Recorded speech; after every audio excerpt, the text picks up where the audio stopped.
Zelivici, je suis consultant en développement durable et conseiller de la méthode bilan carbone de l'ADEME.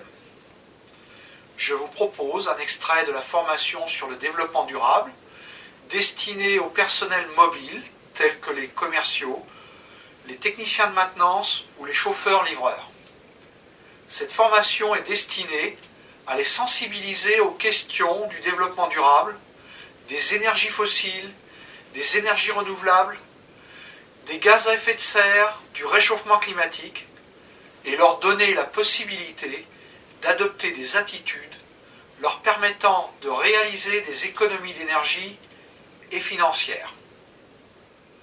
Le rapport de Brundtland a défini en 1987 le développement durable comme un développement qui répond aux besoins présents sans compromettre la capacité des générations futures de répondre aux leurs.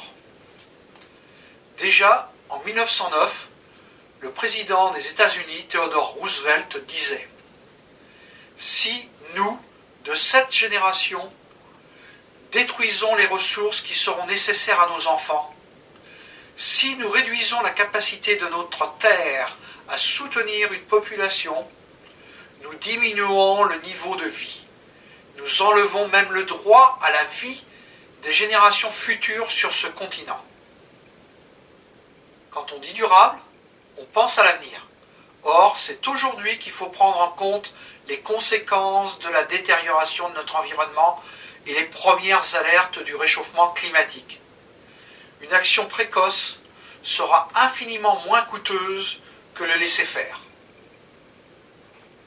Le développement durable est avant tout une démarche éthique à travers le respect de l'environnement, le respect de ses collaborateurs, le respect de ses clients, le respect de ses fournisseurs, le respect de la société qui vous entoure et des territoires sur lesquels vous vivez et travaillez.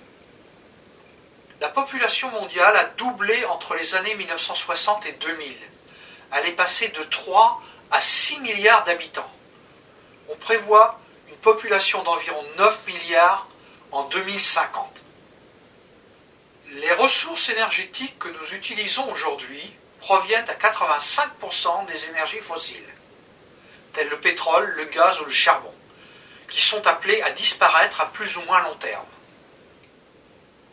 Depuis 1965, les découvertes de nouveaux gisements de pétrole ont diminué alors que les besoins ont augmenté.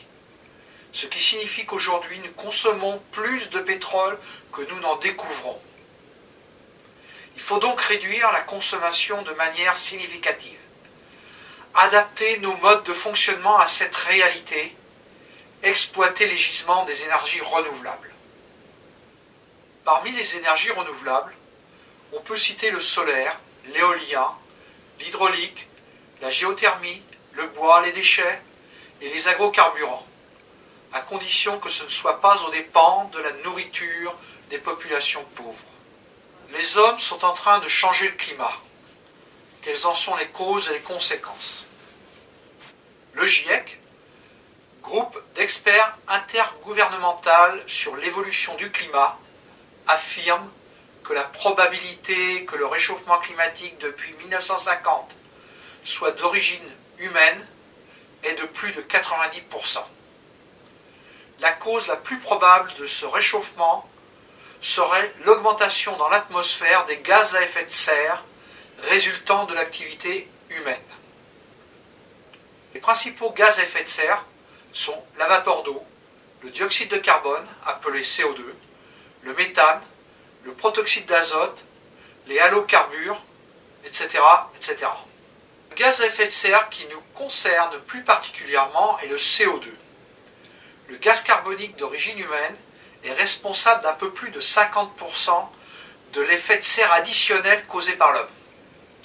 Le gaz carbonique venant des activités humaines, on parle d'émissions anthropiques, c'est-à-dire provoquées par l'homme, provient pour l'essentiel de la combustion des énergies fossiles, pour partie de certaines grosses industries, enfin pour une part importante de la déforestation.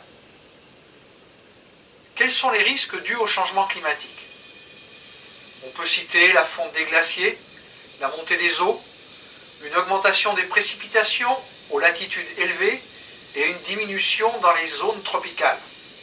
Les ouragans, les incendies, les inondations, la disparition de certaines espèces, de nouvelles maladies, des migrations animales et humaines importantes. Quelques actions simples. Adopter une conduite calme et une vitesse adaptée. Se déplacer à pied, en vélo ou en transport en commun. Réduire le chauffage et la climatisation. Changer les lampes et éteindre les lumières. Fermer les robinets.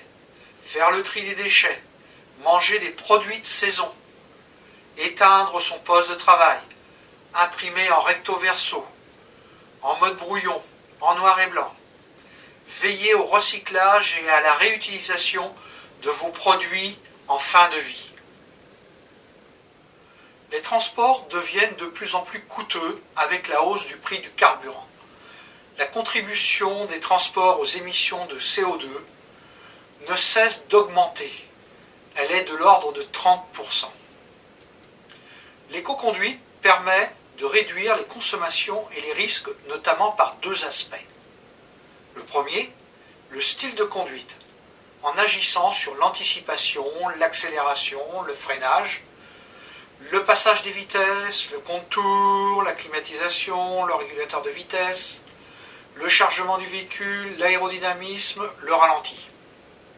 Le deuxième, l'entretien du véhicule, en veillant à l'usure des pneumatiques, l'usure des freins, le bon équilibrage des roues, la propreté des filtres, le système d'allumage, le système anti-pollution.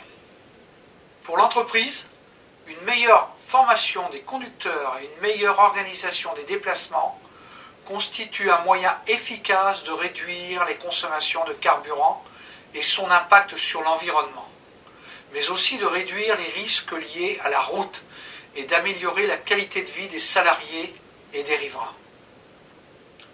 Une entreprise qui développe des actions s'intégrant dans les principes du développement durable, dans la lutte contre le changement climatique, visant à résorber la fracture économique et sociale, et qui le fait savoir intelligemment auprès de ses clients et fournisseurs, va valoriser sa marque. Cela va renforcer la confiance de ses partenaires en elle. C'est à terme plus de business, plus de chiffre d'affaires, plus de résultats. Je vous remercie de votre attention.